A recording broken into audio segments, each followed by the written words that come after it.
Bill & Ted's Excellent Adventure est une comédie américaine sortie en 1989. Méconnu chez nous, le film a pourtant lancé la carrière de Keanu Reeves et est considéré comme un film culte aux États-Unis, au même titre que, disons, Wayne's World dans le même registre.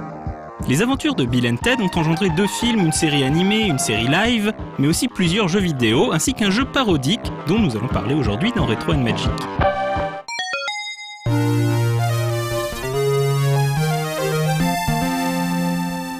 L'adaptation du premier film sur Amiga reprend la trame du long métrage. Bill et Ted sont 2 amis inséparables qui ont formé un groupe appelé les Wild Stallions. Mais les 2 dudes sont sur le point de rater leurs examens de fin d'année, en particulier leur examen d'histoire. C'est alors que Rufus, un voyageur temporel, arrive du futur afin de les aider. Il se trouve que si les 2 compères ratent leurs examens, le père de Ted enverra son fils en école militaire, mettant un terme à leur amitié et par extension aux Wild Stallions. Or, la musique des Wild Stallions sera la fondation d'un futur utopique où régneront la paix et la coolitude éternelle. Pour sauver l'examen d'histoire de Bill et Ted, Rufus leur confie sa machine temporelle, une cabine téléphonique. Une cabine téléphonique qui permet de voyager dans le temps, on se demande où les scénaristes sont allés chercher cette idée.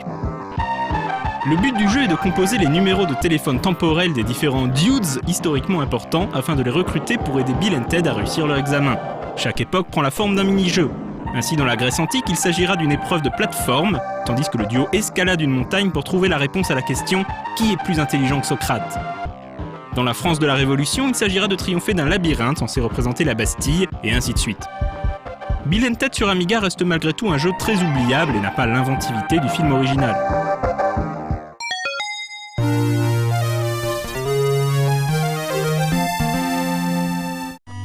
Sur NES, Bill & Ted prennent la forme d'un jeu d'aventure en 3D isométrique. L'histoire se déroule cette fois-ci après les événements du film. Des rebelles temporels ont capturé des figures importantes de l'histoire et les ont changées d'époque. Si Bill et Ted ne parviennent pas à les ramener à la bonne époque, l'histoire sera changée et les Wild Stallions n'auront jamais existé. Dude! Le principe général reste le même. Numéro de téléphone, voyage dans le temps, figures historiques, etc., etc. Quelques idées rigolotes parsèment le jeu, comme le fait de se croiser soi-même dans le passé.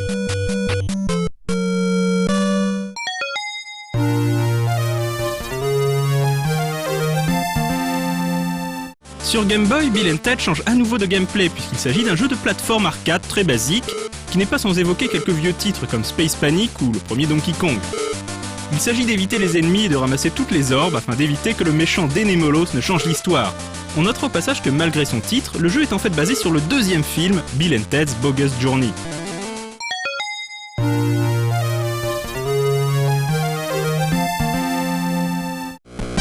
La version Lynx prend quant à elle place après le 2e film. Bill et Ted sont de retour dans les circuits du temps pour sauver leurs petites amies enlevées par la mort. Le pourquoi du comment serait un peu long à expliquer, mais en gros la faucheuse veut se venger des 2 compères. Bill et Ted sur Lynx est sans doute le plus intéressant des jeux mettant en scène le duo. Il s'agit d'un jeu d'aventure en vue du dessus, où comme toujours il faudra parcourir diverses époques. Pour résoudre chaque tableau, le joueur devra apprendre à maîtriser le flot du temps, par exemple en laissant un objet à un endroit du passé pour le récupérer dans le futur. A l'inverse, si le joueur trouve un objet dans le futur, il devra penser à le laisser dans le passé pour ne pas créer de paradoxe.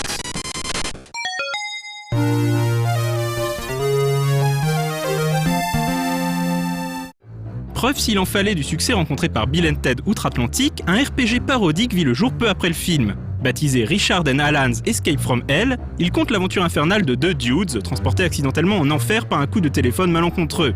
Comme Bill & Ted, ils devront pour s'en sortir s'allier avec différentes figures historiques. Mais le jeu se déroule en enfer, donc parmi les alliés du joueur se trouvent des figures historiques comme Staline ou Gengis Khan. Un RPG où on peut avoir Staline ou Gengis Khan dans son équipe, si avec ça on ne vous a pas donné envie d'y jouer.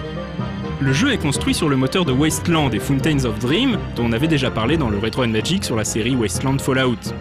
Il s'agit donc d'un excellent RPG sur ordinateur, bourré d'idées originales et d'humour caustique. Il est d'ailleurs recommandé de bien lire tous les petits textes descriptifs qui parsèment le jeu et qui sont souvent truculents. Pour l'anecdote, les 2 héros sont nommés d'après les concepteurs du jeu, le game designer et programmeur Richard Seaborn et le graphiste Alan Murphy.